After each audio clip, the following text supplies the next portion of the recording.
So good morning and welcome to Webio's fireside chat webinar, CMO to CMO, talking about game-changing technology for 2021.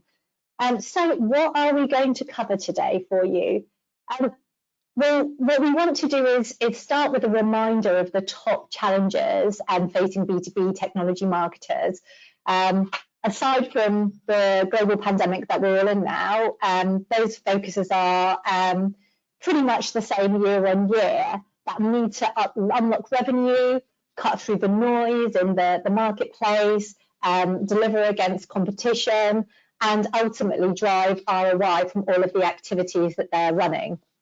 We're going to talk a bit about that, and then we're going to talk about some technology that's being used by some successful senior marketers, really to start you guys thinking about the technologies that you should be incorporating into your 2021 plans. It's a perfect time to be thinking about that. And finally, give you some ideas and inspiration to go away to your organizations with. So some real world examples of how technology is working for the marketers that are joining us today. And also we'll dive a little bit deeper into the Webio technology and the performance that is driving for both of the clients who have very kindly agreed to attend today's session. So who do we have with us today? Well, first of all, we have myself, Kirsty Daw, CEO of Webio. And then we're very grateful to be joined by Gareth Case, who is CMO at Redstores. So Gareth is a multi-award winning CMO. He's a board member at Redstores, and alongside obviously running that role, he is chair of the Business Marketing Club for Thames Valley. Redstores is a fast growth backup and recovery software business who are headquartered in the UK. So really delighted that you're here today, Gareth. Thank you. Thanks, Kirsty. We also have Mark Piercy, who is planning to join as head of marketing at 4Com. 4Com are a business phone system provider, and their focus is around improving communication within the SME space. They have over 15,000 customers and partner with some of the biggest and well-known equipment technologies such as Unify, Samsung, and HiHi. And really focused on driving innovation within the clients that they work with.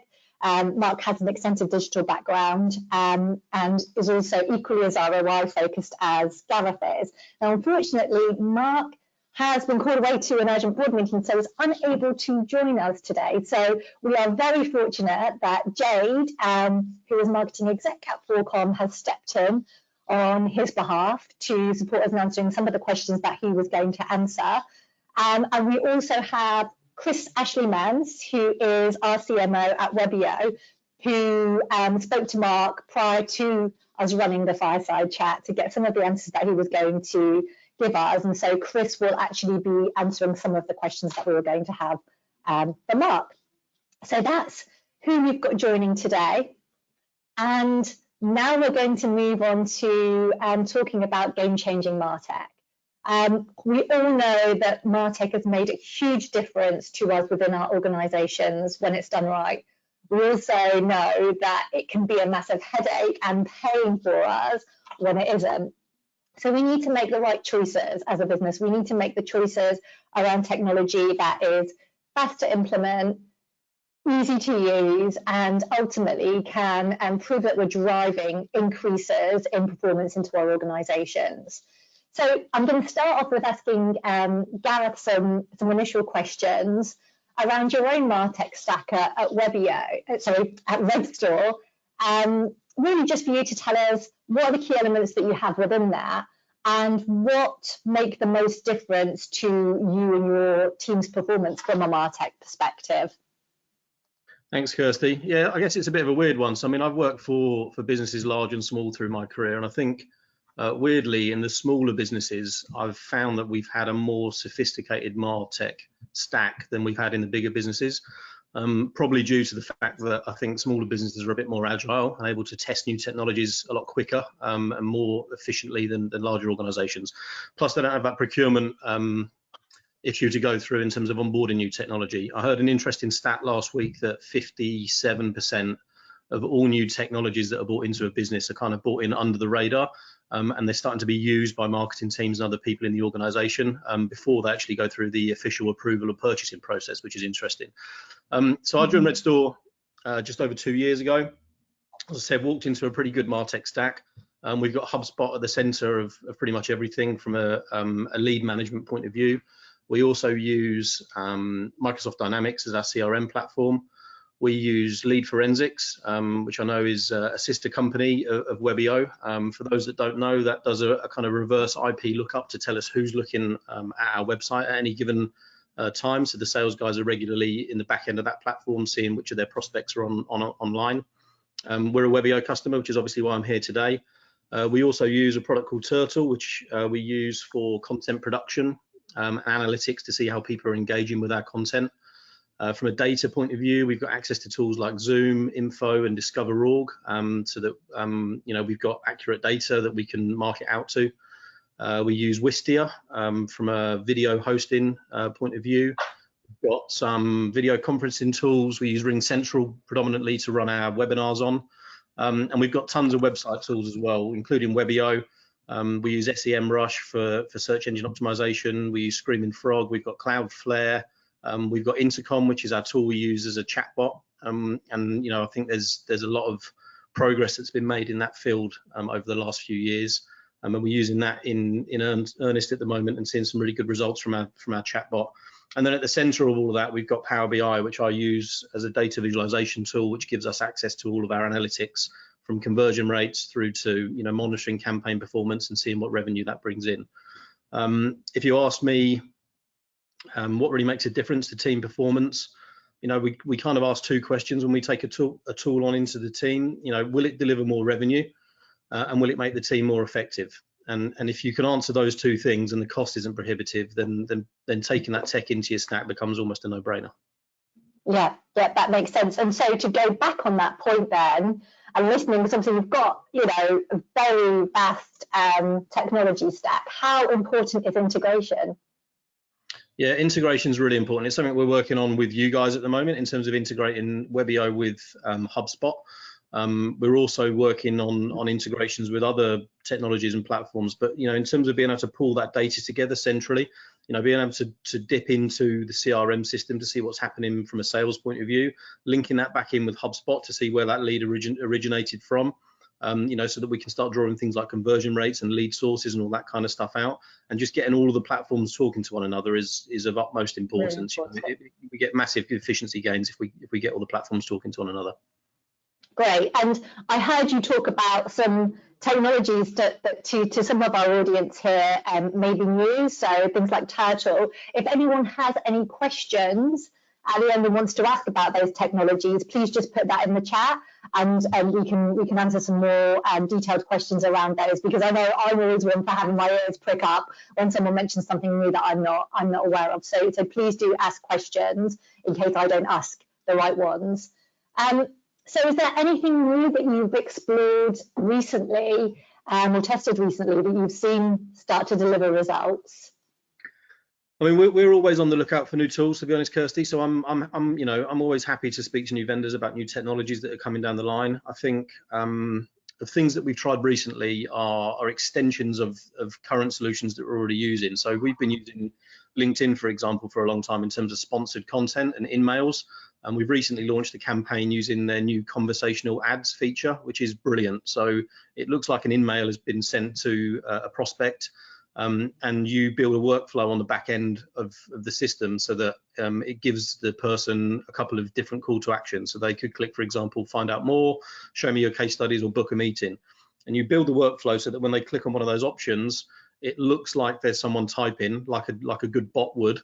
And in terms of a reply to that prospect, and then a couple of seconds later the pre-canned response pops up. So from a prospect's point of view, it looks like they're getting a real one-to-one experience, yet actually all we've done is really smartly loaded a complex workflow in the back end to answer all those questions and actually nurture that person through to a lead or even a demo stage without any human interaction. And again, when we talk about efficiency gains, not having telemarketing people on the phone, ringing these people, not having inside sales having to do it, but being able to do it all automatically is a good example of something that we've looked at recently and rolled out. Yeah, so on that point, that's literally live chat within LinkedIn, which conversational marketing, everyone's talking about that that right now. Are you able to do that for my own personal interest? Are you able to do that where you're actually tailoring it to business level in terms of automated workflows, or would it be more you create one automated workflow that's a one-to-many, or could you say, well, I want to create this workflow for this organization? Yeah, we can completely segment it, and it depends how much work you want to put in on the back end. So you could do it at a business level, an individual business level, or, and you'll probably know this, but LinkedIn's got some pretty sophisticated filters in terms of getting down to that right kind of audience. So we can pick, for argument's sake, the CEO or the chief technology officer at a IT reseller of a specific size within a specific geography. And we know from the research that we do on personas that they're going to have similar challenges, and we can build those into the workflow and help overcome those challenges through this automated chat experience. And the great thing is the person on the end of it doesn't even realize there's no one there. It's all being automated. It's really, really cool. Yeah. And you're using that on your, because I think you do have live chat within Redstore. Have you gone down that route yet? Yeah, we have. So we use Intercom as our chatbot on the front end of our website. If you hit redstore.com today, well, firstly, if you're on your work's VPN or you're within the office, you'll get a personalized experience based on what we're doing with Webio, which is really cool. Secondly, our sales guys will pick up that you've been on our website because we use lead forensics, so expect a phone call in the next 24 hours if you haven't had one before.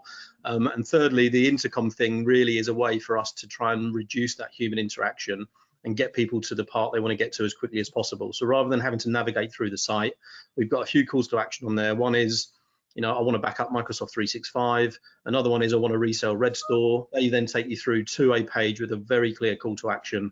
If they're on our HubSpot database, those forms are pre-populated. So it's literally one click to get to the page, one click to hit submit, and we've shortened that user journey through our website as much as possible. And we're seeing some really good results from Intercom. As I say, and have you been able to build out bespoke workflows within the live chat on your own site, as well as that sounds amazing what you're doing on LinkedIn. I was thinking, would you be replicating that on your own website? Not to that level of sophistication, because the website really for us is to get someone through to trial as quickly as possible. Sure. So we've recently launched our own marketplace where people can download our product and actually have it up and running and backing up their data across their entire business within 15 minutes. So the plan really is to get them to what product do they want to back up? Is it G Suite? Yeah. Is it 365, or is it Windows, file server data or laptop and desktop data? And if so, click this button and you're up and running straight away. Whereas once they've come to our website, they've got that need and they want to speak to us as a vendor. Whereas on LinkedIn, it's a case of trying to educate them as to some of the flaws in their current solution or what's happening in the market, which is why we should take a look at Redstore. Yeah, that makes sense. So LinkedIn's almost driving them into the funnel, but they're in the funnel once they're on the website. So the conversation is different. Okay, yep. Thank you. So Chris, I'm gonna ask you the questions that I would have been asking Mark about Forcom, alluding to the same issues and challenges that I talked about with Gareth. But to start off with, what are the key elements within Forcom's tech stack? Yeah, when I spoke to Mark earlier this morning, there's some key fundamental pieces that sit within there, and central to that is actually Dynamics and using and leveraging some of the features within MS Dynamics itself. Google Data Studio is a key crucial one. There's so many different channels and lots of different marketing activities leveraging things like Google Data Studio, and also Zapier enables data from disparate systems and platforms to all come together in one simple place. It really echoes exactly what Gareth said just a moment ago around having all those data sources completely integrating, because ultimately it's about the visibility of campaign performance. Mark and his team, they have about 40 to 50 different KPIs that they are tracking in real time. So central and fundamental is the ability to have all of that data stitched together so they'll be able to make business decisions very quickly by looking at things such as speed to conversion, from top of the funnel right the way through to being passed through to a dialing team and through to sales, and being able to dial up and dial down activity on that basis. Interesting that Mark did say that whilst Dynamics really sits at the heart of that platform, obviously it's quite a large and complex system itself, so they don't use necessarily all of the functionality within Dynamics. An example of that would be that Forcom are looking at and testing and trialing Simplify at the moment as a marketing automation tool, because it is very simple and efficient to use for Mark and his team to test and trial and set up. So using those smaller pieces of tech which completely can integrate within Dynamics is most important. But the single one thing that makes a difference to his team is having the visibility. And when we come on to talk about some top tips, he's got some great suggestions and thoughts there too.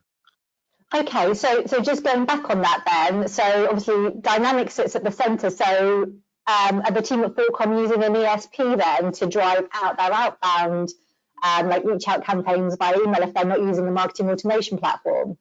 Yes, absolutely. And is that integrating? Systems. Okay, great. And if Mark or Joe, you might want to jump in and answer this, or you might have different views actually. If you had to choose just one piece of martech, what would it be and why? Shall I take this one, Jade? Only because yeah, you go for it. As you know, actual operational marketer, you might obviously have a different feel as well. But there was no specifically one single piece of tech, but Simplify is a key platform as we've spoken about. But actually, Zapier is the #1 because it's Zapier that stitches all of the dots together from all the different solutions and systems. But interestingly for Mark as well, whilst he has all this rich data at his fingertips, he likes good old-fashioned reporting that he can query and play with and adjust and adapt himself to be able to review performance in real time. So similar to Gareth, obviously, where you're using Microsoft BI, having data in your hand, which is real time, to be able to make those quick business decisions is crucial. Okay. And I know obviously we talked about anything new that you've explored, Gareth, and how you have some robust plans in place as far as how you assess new martech. Are you seeing anything, I suppose, out there that's new on the horizon martech-wise that you haven't yet explored, but you may consider 2021 and beyond? We're not exploring anything actively at the moment, but I think there's going to be some pretty significant changes coming down the line with regards to automation. I mean, that plays into what I just said around the chatbots and reducing the human intervention. I think it's going to be really important in terms of making teams efficient, but also being able to scale quickly.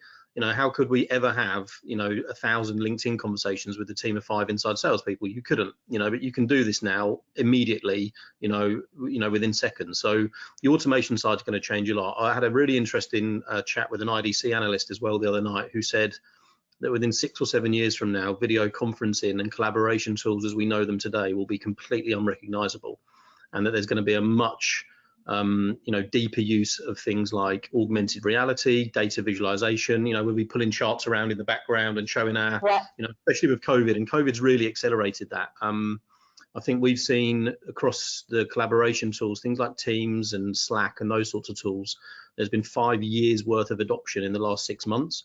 So everything's accelerated. We're seeing our customers moving to the cloud much quicker than they were ever planning on moving to the cloud and going for cloud backup, moving to Office 365. There's been a 700% increase in 365 utilization in the last 6 months. So these things are all really accelerating. So, things like video conferencing and collaboration tools, I think we're going to see a huge change, and we need to think as marketers about how we can utilize that in our broader sort of marketing strategy. I think the other thing as well, not to underestimate, is actually when you're a client of a martech vendor, actually sort of getting into bed with them from a development point of view and working out how you can help shape their roadmap. We're a software business and we rely on our customers giving us feedback around what features and functionality they want, developed into our roadmap, 6, 12 months down the line. From Redstores' point of view, I know, we've been working closely with Webio on the HubSpot integration. We're working closely with Turtle on some integrations there and what they're calling personalization at scale, which is essentially going to give all of our end users a personalized reading experience when they read any of our collateral outside of our website. It also gives us the ability to, en masse produce very personalized sales proposals and the sales guys can produce those. And they look like marketing produced documents, and they can do it in 3 or 4 clicks. So there's loads of, there's automation, the personalization, and working closer with your martech vendors, I think is really important in terms of looking ahead and what's coming down the line. Yeah, and I think while I'm listening to all that you're saying, I think what's really striking me is these are not plug and play. It is absolutely a case of, yes, they are game changers, but if you put in the work behind the scenes to build out the workflows, to build out the automation, to be considered about, like, what do we want to say to that buyer at each stage of their journey, and what does that need to look like? So, it's not going to make a difference overnight, but when you put the effort in, it makes a massive difference in terms of scale. So I think that's something that we all need to continue to be aware of as marketers when we're buying technology, is you have got to allow that time at the beginning to get it right, and then you will fly. It sounds like you've got that bit sorted. Yeah, I think we're seeing a huge shift of power from sales to marketing, and I think we'll continue to see that shift. And I think back to the start of my career, it was all about the sales team. They were the ones that brought the deals in. They were the heroes, and marketing was there to pull a banner up at an event or whatever it was. The traditional cliche colouring department and all the rest of it. I think where we're at now is that we're at the forefront of driving a more efficient sales force. We're giving them the tools to be more efficient and proactive. I look at the work that we're doing with Turtle as a prime example. 2 years ago, sales guys would have all been creating their own proposals. They would have been inconsistent. The logos would have been stretched. The colors would have been wrong. The message would have been wrong. And if you were a customer and you spoke to 10 of our salespeople, you'd get 10 different proposals. And they used to take hours building these things. Now, 3 or 4 clicks, they're all consistent. The brand looks good. The message is consistent, and the end user customer gets a much better experience. And that's just one example. It flows through all of the martech that we've spoken about before. But guess what? We've got the power now. We're at the start of that process, and we're driving those efficiencies through the business at a much greater rate and speed than sales people or teams will ever be able to do on their own. Just hope there's no salespeople now.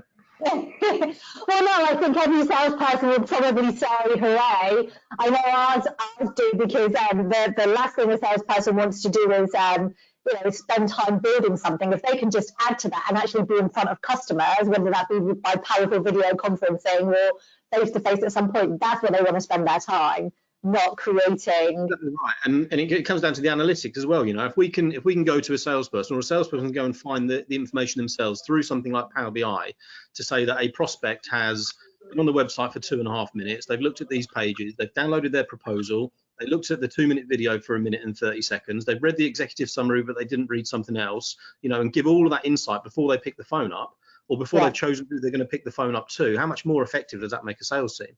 And we're at the front of that process in terms of driving that information into the sales team to make them a lot more effective. Yeah, but I think particularly SaaS organisations are very good at that.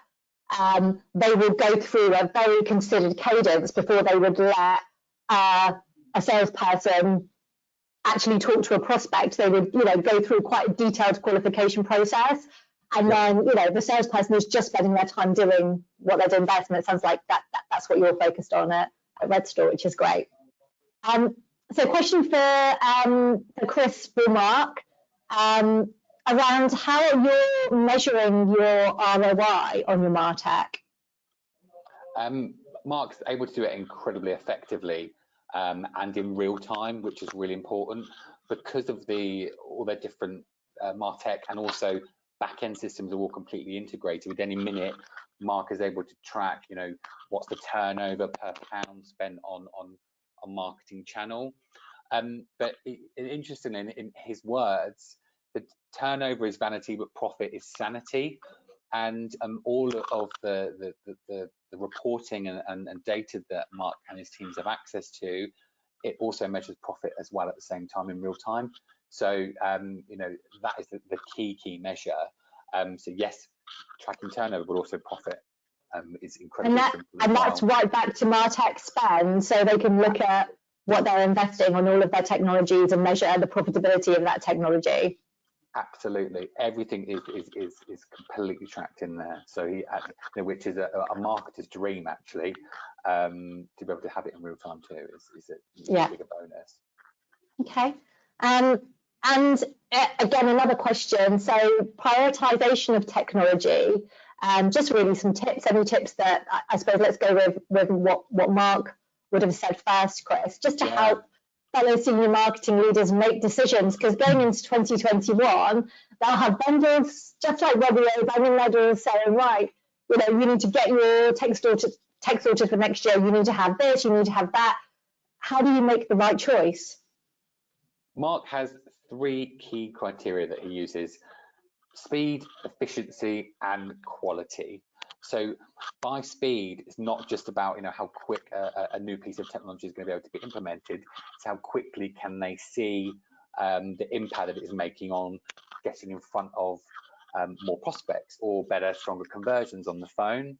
So speed is tracked not only for actual simplicity of the martech tool itself, but the speed that results can be generated. Efficiency is around how can Mark and his teams use those tools to the absolute best, hopefully not too complex, and very easy to implement within their business, which is going to have major impacts in terms of efficiency. And quality being obviously the last point, that is it delivering quality return on that martech spend investment, and also is it helping to increase the quality of inbound prospects or the quality of leads which have been converted through telemarketing from there. So in Mark's 3 words, speed, efficiency, and quality are the 3 ways in which he prioritizes. Assesses. Yeah. And what about yourself, because obviously I suspect your team, they will get very excited about new whizzy stuff that they think is going to make everyone's life easier. How do you calm them down and get them to make the right choices so they're presenting stuff to you that actually you can see is going to be, at least in some way, game-changing for your organisation? Yeah, I think most marketers are like magpies, right? They see something shiny and they want to go and play with it and tinker with it. And I've fallen foul of that myself, I think, during my career. I think you just need to pare it back to what you're trying to achieve as a business and therefore as a marketing function.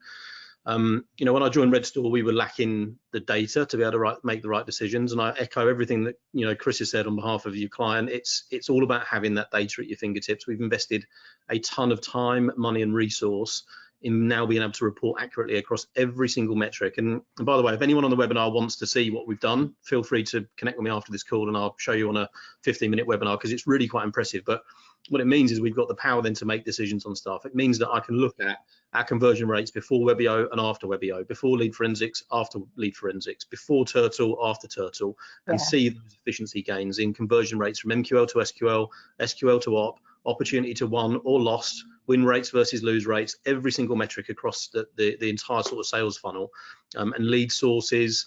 We've got at our fingertips. So that bit is really important that we get that bit nailed. We then looked at, once we'd nailed that piece, well, how do we improve conversion rates? So we looked at tools like Webio, we looked at tools like lead forensics to help shift those conversion rates up, because we knew that a shift of say 5% conversion rate from MQL to SQL actually results in X from a revenue point of view, but you can't do that until you've got the data to make those proof points first. So my advice would be to get the data bit sorted. I think we've probably fallen foul of collecting too much data as a group of marketers, if you like. There's so many data sources. I think the key thing is actually having someone in your business, a marketing ops or a data analyst or a data scientist, even depending on the size and scale of the organization, who can not just collect that data but actually interpret it and turn it into value back into the team. I spend probably an hour a day in Power BI, which is our data visualization tool. That helps me make the decisions for what we do, next week and the weeks after. Yeah, thank you. So now we're going to talk a little bit about, I suppose, Redstore's challenges around personalization, and then go on to the same for Forecom. And I think with that, then obviously we've got the opportunity to talk about how Webio is supporting you on some of the results that you're delivering. So can you just give us a quick 2 minutes on Redstore, who they are, what they do, who they're targeting, the different channels that you're using to drive revenues into the business? Sure. So we're a UK founded business. We've been running about 20 years. We were a reseller of IT solutions for the first 16 years, and we got an opportunity to buy one of the products that we were actually selling, a company called Atix5 down in South Africa. So we bought the IP, we've recoded and developed that from the ground up, and we've got now what I genuinely believe is to be an industry-leading product around backup recovery, archiving, and disaster recovery for the market, if you like. Now, when I joined Redstore 2.5 years ago, we were predominantly end-user focused. And we worked with a number of agencies, and our sales guys were tasked with going out and finding end user customers. What we've done over the last sort of 6 to 12 months is shifted that strategy into a channel only strategy. So we're now 100% channel focused. We sell through a large number of resellers, around 350 resellers worldwide sell Redstore solutions. But that's brought up a ton of challenges, right? Because our message was all end user focused previously. All of our collateral was end user focused. And I actually put all of that in place the first 6 months of joining. And then we decided that we were going to go down the channel route, which is going to enable us to scale a lot quicker. And we needed to update all of that stuff. So, you know, do you just look at everything that you've built from a messaging and collateral and positioning point of view, scrap it and start again, or do you use martech to help you overcome some of those challenges? So again, going back to things like Turtle, where we've got, you know, online collateral, and we've used this to replace all traditional PDFs and PowerPoints in the business. Because it's live and it's online, I can update that retrospectively, and when that customer or prospect clicks on that link, they get the new updated version without there ever being an old piece of collateral out there. Webio is another great example. Instead of ripping and replacing the homepage of our website, we can now identify, using HubSpot data and using IP data, when a reseller hits redstore.com, they get shown a reseller page on redstore.com. They don't get shown the end user version. And we're still doing some end user marketing, by the way, so that we can drum up new leads that we can pass through to our channel partners. But we've used martech to help navigate our customers through to the right type of content based on our massive change of direction in the last 6-12 months. Yeah.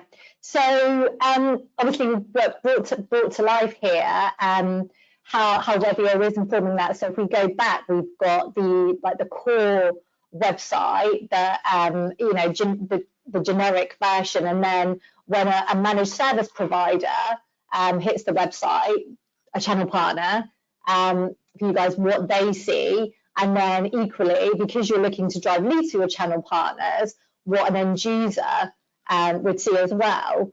And with some of your bigger, more ABM focused projects, are you also supporting your channel partners with creating bespoke experiences for organizations as well? So you've obviously got your key vertical pages, but are you doing individual personalizations too?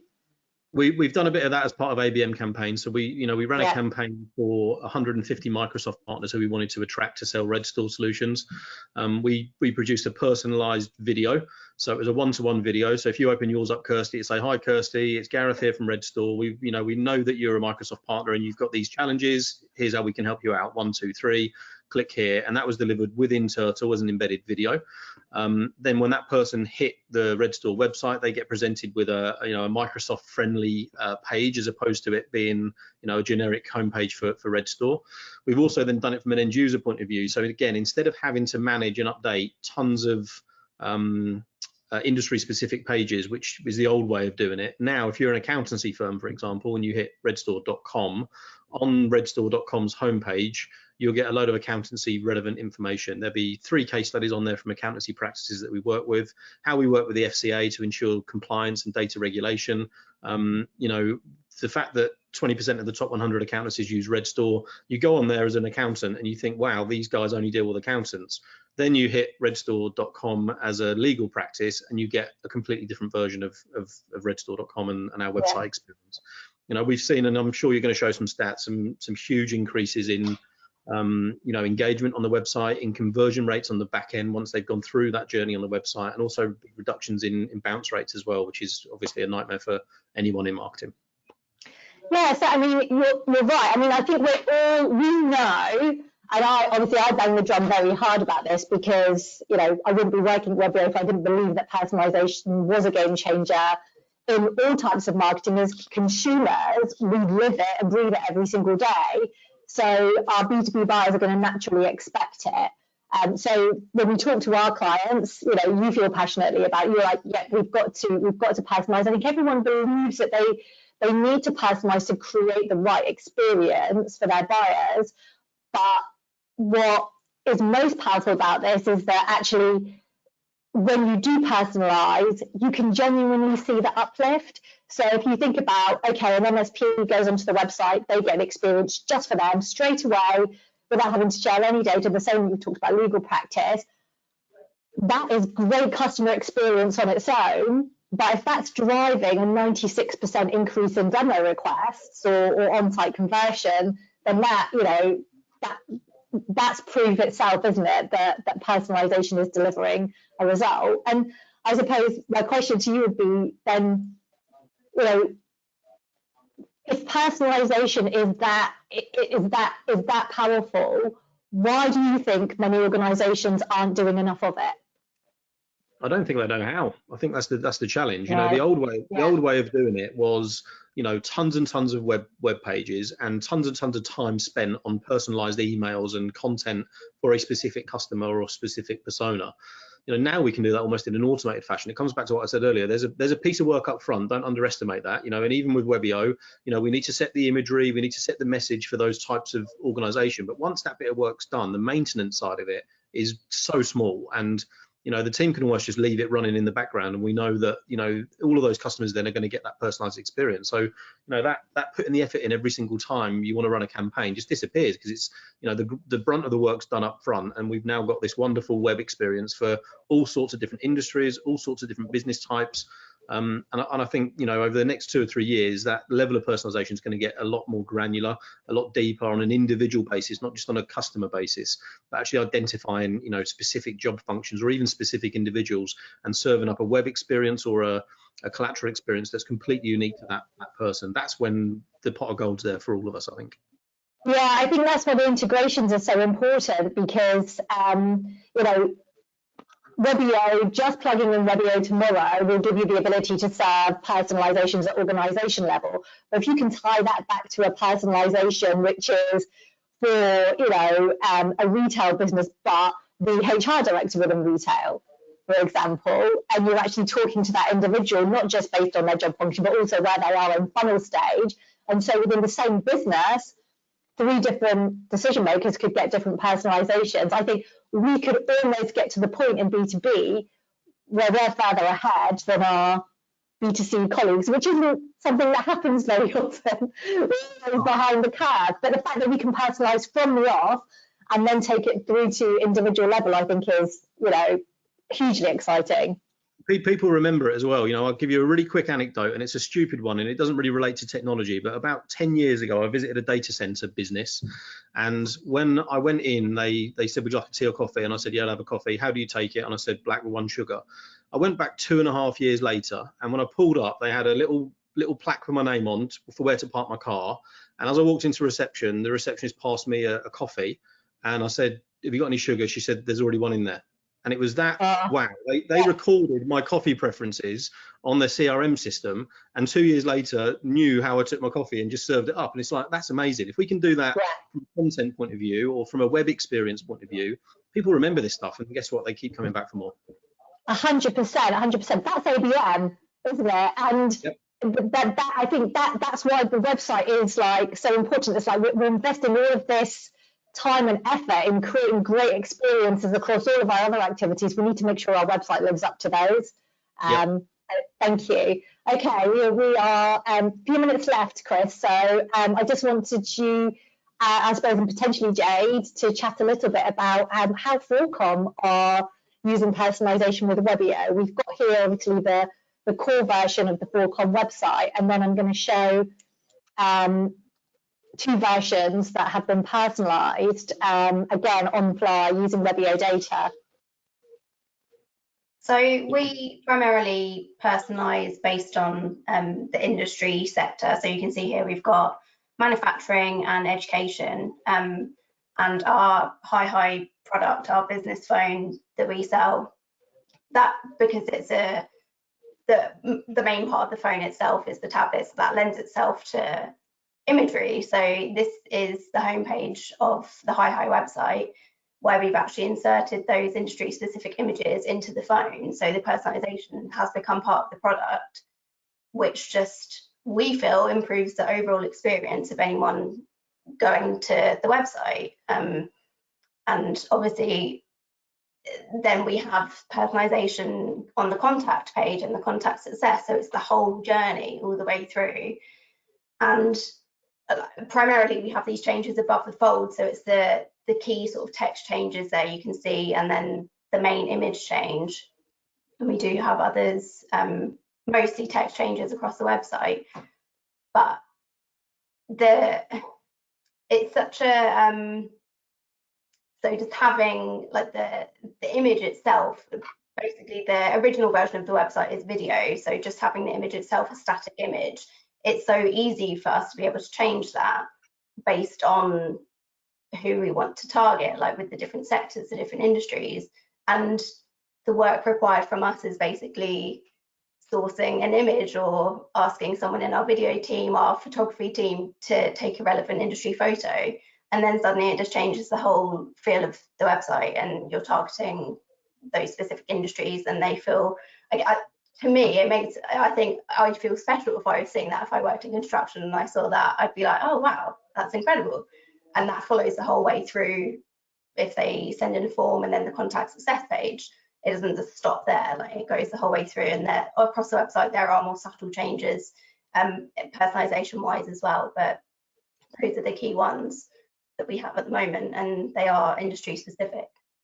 Yeah, so you're, like you say, you're not just changing the homepage, you're changing the whole journey, so that yes, a construction business arrives and they're like, I'm in the right place, great, but as they are driven through the website, you're driving them to the places that are relevant to that. It's relevancy, isn't it? It's all back to like what's important to that visitor from the very first time they visit. Yeah. So a bit like your sugar and your coffee, Gareth, but then you're even before you got there.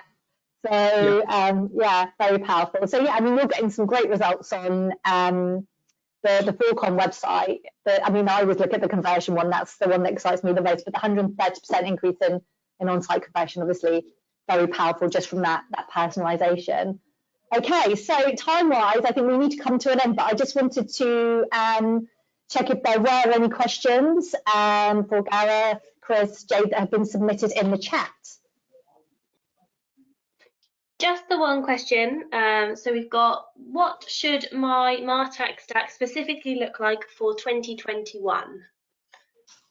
Ooh, and is that directed at anyone in particular?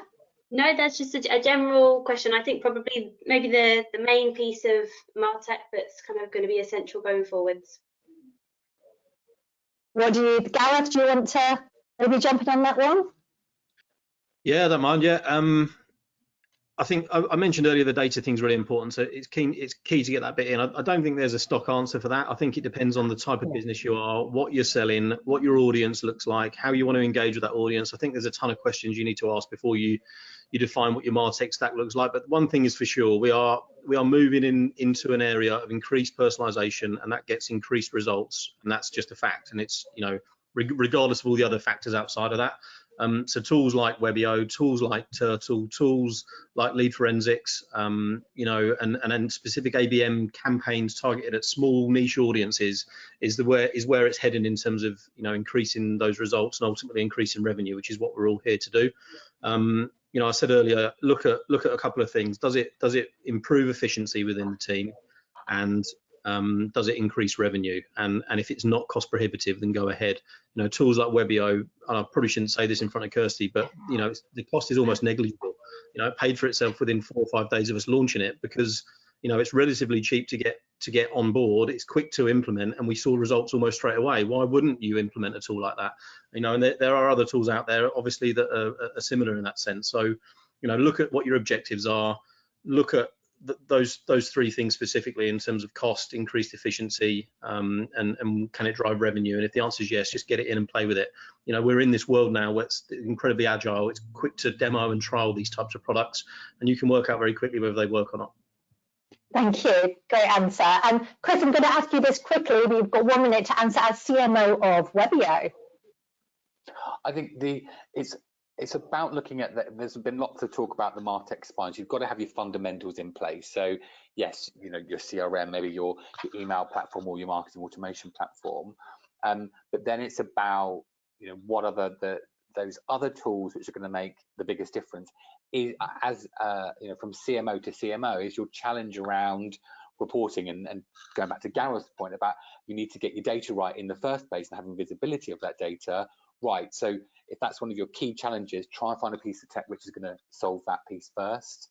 So I see it as baby steps which are going to tick off and make life easier as the first, and then you can start exploring other tech which is going to deliver those increasing conversion rates or better performance or stronger ROI off the back of it. Perfect. Well, thank you so much for joining Gareth, for joining Jade, and for Chris taking the place of Mark today. Really, really insightful conversation. I'm sure our audience will have learned a lot from that they can take forward into their 2021 planning. Thank you. Thank you. Thanks, Cheers.